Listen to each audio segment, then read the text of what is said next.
Okay, for 95, they want us to evaluate. Again, I always write these as improper fractions. So negative 3 and 2/9, that's negative 29 ninths.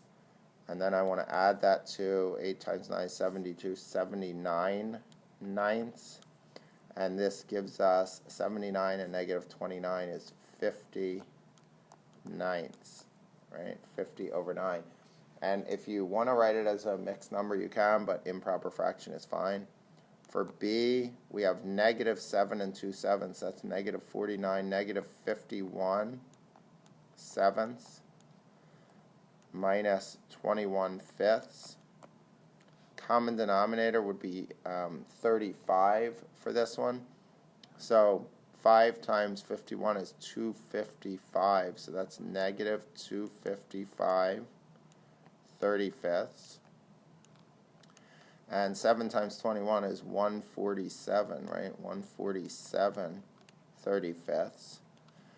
Negative 255 and negative 147 is, let's see what that is, 12, carry the 1, 9, 10, carry the 1, 3, 4. Negative 402 35ths. So B is negative 402 35ths. Okay, for C, let's make some space. C, we have 1 and 5/7, that's 12 sevenths, times 3, 21, 27 sevenths. And I cannot cross-cancel anything.